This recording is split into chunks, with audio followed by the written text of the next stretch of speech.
Mobile phone দিয়ে automatically Eid মোবারক poster তৈরি করতে পারবেন একদম ইজিলি। তার জন্য আপনার সময় খরচ হবে মাত্র 10 থেকে 15 সেকেন্ড। এমন একটি অ্যাপস আছে যেখানে আপনারা ঈদ মোবারকের যে কোনো পোস্টার তৈরি করতে পারবেন, রাজনৈতিক অরাজনৈতিক, তাও আবার একদম অটোমেটিকলি। কিভাবে আপনারা অ্যাপসটি ইনস্টল করবেন, কিভাবে আপনারা অ্যাপস দিয়ে ঈদ মোবারক পোস্টার তৈরি করবেন, ছোট্ট ভিডিওতে আমি আপনাদেরকে দেখিয়ে দিব। কথা না বাড়িয়ে পুরো ভিডিওতে চলে যাব। রিকোয়েস্ট থাকবে আপনাদের জন্য, অনেক কষ্ট করে ভিডিওগুলো তৈরি করি, তাই ভিডিওতে অবশ্যই একটি লাইক দিবেন। পরবর্তী ভিডিও পাওয়ার জন্য অবশ্যই চ্যানেলটিকে সাবস্ক্রাইব করে রাখবেন।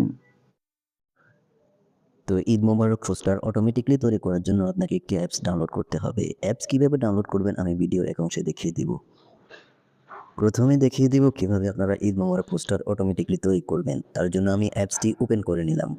ওপেন করার পরে এখানে কোনো অ্যালাউ পারমিশন চাইলে অবশ্যই অ্যালাউ করে দিবেন।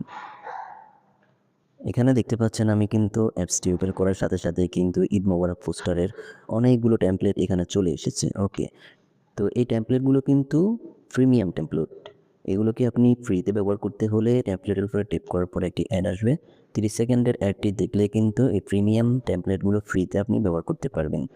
এখানে যদি আপনি এই টেমপ্লেটগুলো খুঁজে না পান, উপরের দিকে দেখতে পাবেন যে এখানে ক্যাটাগরি আছে। ওকে, এখানে ক্যাটাগরি থেকে আপনি ঈদ মোবারক ক্যাটাগরি সিলেক্ট করে নেবেন। এখানে দেখতে পাচ্ছেন ঈদ উল ফিতর। এই ঈদ উল ফিতরে টেপ করলে কিন্তু ঈদ উল ফিতরের সমস্ত টেমপ্লেট এখানে চলে আসবে। ওকে, এখানে কিন্তু আপনি রাজনৈতিক অরাজনৈতিক সকল টেমপ্লেট পেয়ে যাবেন। ওকে, তো আমি আপনাদেরকে একটি টেমপ্লেট দিয়ে এডিট করে দেখাচ্ছি। এটির উপরে টেপ করলাম, আনলকে টেপ করলাম। এটি দেখার পরে এটি ওপেন হয়ে গেছে, ওপেন নামে টেপ করব।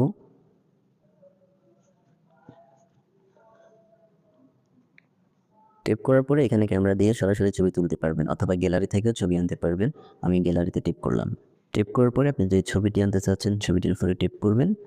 তারপরে চাইলে এটিকে ক্রপ করতে পারবেন, ক্রপ করতে না চাইলে পুরো ডানে টেপ করবেন। ডানে টেপ করার পরে এইভাবে আপনারা এটিকে টেনে এভাবে আপনাদের ছবিটি সেন্টার মতো বসিয়ে নেবেন। তারপরে উপরে দেখতে পাচ্ছেন রাইট সাইডে সেভ আইকন, এখানে টিপ করলেই আপনাদের ছবিটি সেভ হয়ে যাবে।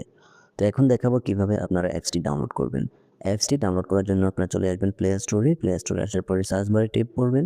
টেপ করার পরে আপনারা এখানে ঈদ মোবারক পোস্টার লিখে সার্চ করবেন।